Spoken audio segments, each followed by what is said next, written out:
itu bukan dihapus.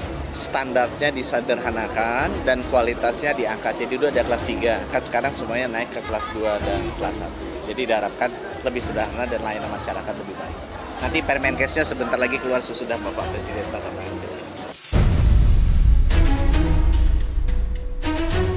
Presiden Joko Widodo resmi menandatangani Peraturan Presiden Nomor 82 Tahun 2018 tentang Jaminan Kesehatan pada 8 Mei lalu. Aturan tersebut mengatur peleburan kelas 1, 2, dan 3 BPJS Kesehatan menjadi kelas rawat inap standar atau KRIS yang akan diterapkan oleh Rumah Sakit Rekanan BPJS Kesehatan Juli 2025 mendatang. Penerapan KRIS menggantikan kelas BPJS Kesehatan bertujuan meningkatkan kualitas layanan rawat inap peserta. Penerapan kamar rawat inap standar atau KRIS harus memiliki 12 kriteria fasilitas. Di antaranya, memiliki ventilasi udara untuk kepentingan dilusi udara, alat pengatur suhu ruangan, pencahayaan ruangan yang memadai, dan kamar mandi wajib di dalam ruang rawat inap. Pelaksanaan BPJS Kesehatan KRIS diharapkan mampu penuhi prinsip keadilan dan gotong royong yang diamanatkan Undang-Undang Sistem Jaminan Sosial Nasional atau SJSN. Namun, belum ada besaran pasti iuran yang akan dibayarkan peserta BPJS Kesehatan untuk mendapatkan manfaat KRIS. Presiden Jokowi menyebut iuran akan ditetapkan paling lambat 1 Juli 2025 mendatang. Saya bertemu dengan Ana, peserta BPJS Kesehatan sejak tahun 80-an. Ana mengaku terkejut dengan adanya perubahan kelas BPJS Kesehatan. Ia menyebut harusnya sejumlah pelayanan ditingkatkan terlebih dahulu. Sejak tahun 80-an, kadang-kadang ada kekurangannya, tapi selama ini lumayan lah. Tidak terlalu baik sih.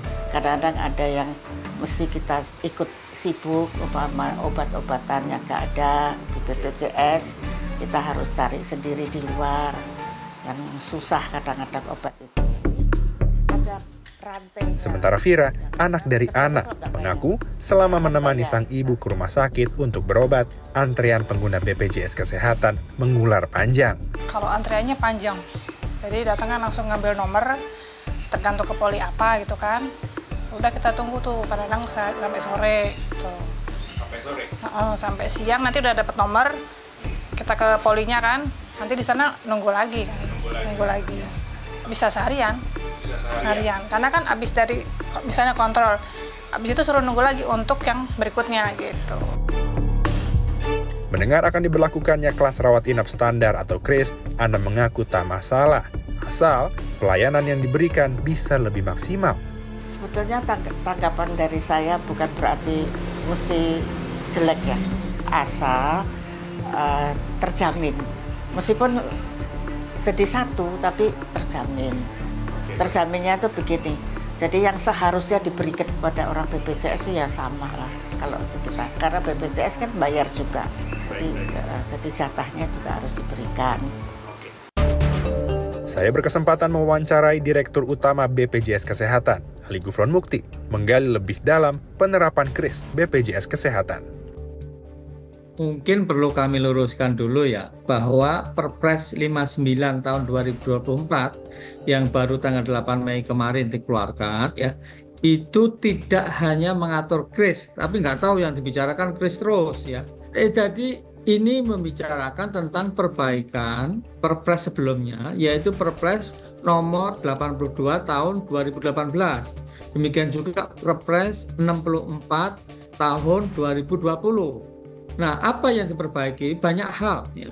Satu, masalah pemilihan tempat pelayanan kesehatan. Dua, tentang kaitannya kalau di PHK, ya, itu prosesnya bagaimana. Terus masalah mereka yang katakanlah nunggak gitu, lama. Nah, kalau nunggak nggak kena denda, tapi kemudian pakai pelayanan kena denda. Sekarang dendanya itu diturunkan. Tidak saja frekuensinya, tapi juga besarannya. Kemudian masalah terkait dengan screening.